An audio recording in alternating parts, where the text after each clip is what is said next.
You may remember when I planted this area up with gladiolus and caladiums. Well, the gladiolus are done blooming, so I thought I would go ahead and store those for the winter and plant some tulips that we can have to bloom in the spring.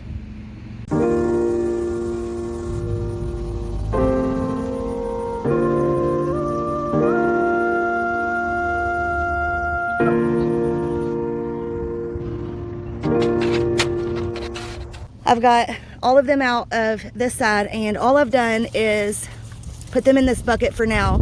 I will end up spreading them out to make sure that they dry really good. Some of them are like connected with more than one. So yeah, like some of them, I don't know how this happened. I don't know if I planted them too closely or if the other one is the second bulb that grew this year.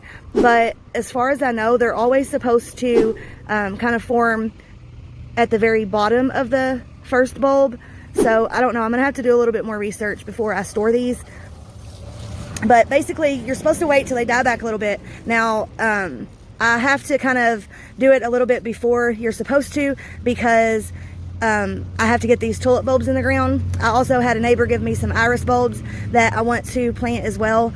But basically, you can go ahead and take them out, and you want to leave the foliage on because that's what helps send energy to the actual bulb for it to bloom next year. So I'm going to let these sit in here for a couple weeks until it kind of dies back and they dry out really good. And then I will just cut back the foliage and get some of the dirt off of the actual bulb, and then we will store them in like a brown paper bag or something like that.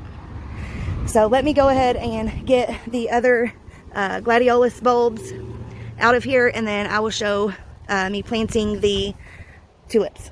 I got all of the gladiolus out, and unfortunately it looks like there is not a whole lot of the bulbs that form on the bottom for next year that you're supposed to like take off from last year's bulb. I wanted to just clarify something I said because I don't want to misinform anyone. These are actually the tops that are supposed to be saved. The parts on the bottom is what, so the part on the bottom, and it's a corm actually, not a bulb, is what I planted. But I guess because it was so small, I was thinking that it was this part that I had planted. But I guess they kind of like shrivel up and kind of wither away because they're forming a new bulb for next year. I didn't know that because I've never dug them and stored them for next year. I've always just left them. So yeah, so you take the corm off the bottom, that part that has the roots and all, and you can dispose of that, and then you want to keep the top part. I left these to dry out for a couple weeks, and then I cut the foliage back, and then I've just had them in here just sitting in my garage. I do need to look to see what temperature they need to be stored at because it may stay too warm in my garage for them to bloom next spring. But we've got some pretty good sized ones. Some of them are pretty small, but we've got some good sized ones. And then like these, I went ahead and kept these. These are like, I think they call them cormets.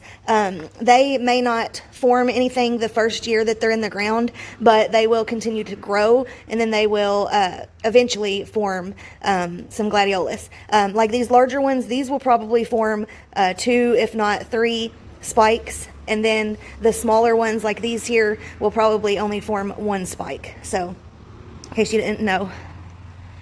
But I've got the soil kind of like roughed up a little bit, and I have a couple generic bags of topsoil I think I'm gonna throw on the surface because the dirt isn't very deep over here.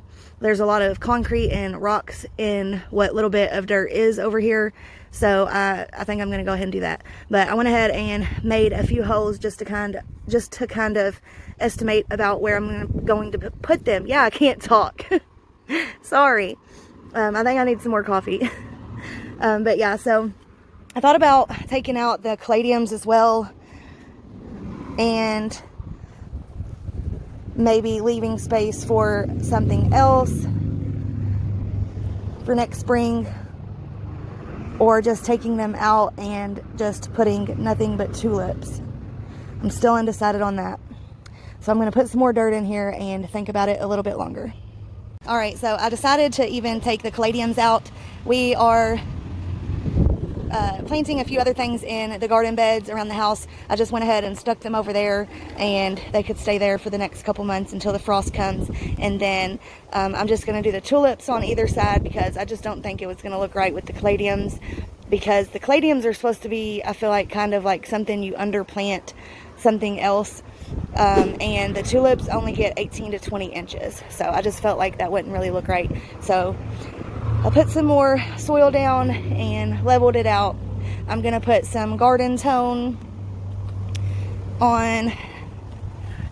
That's what I use, the garden tone.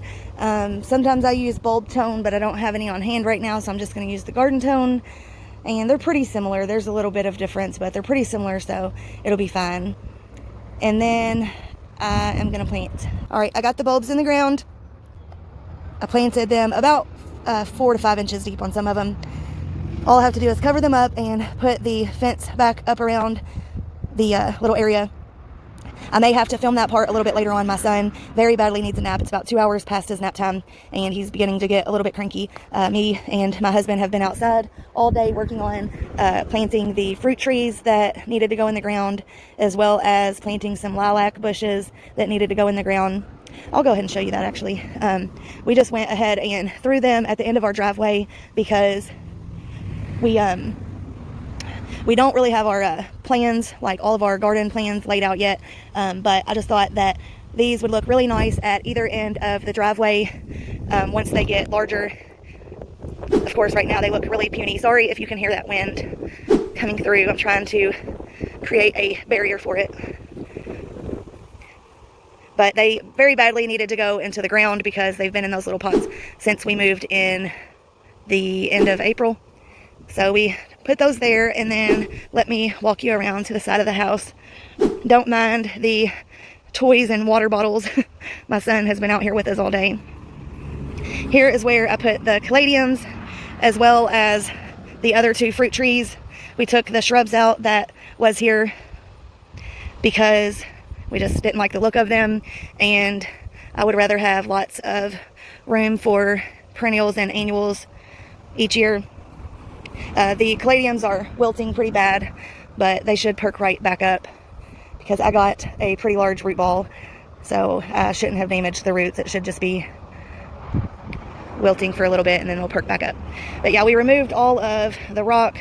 They had it like 6 to 8 inches deep with rock.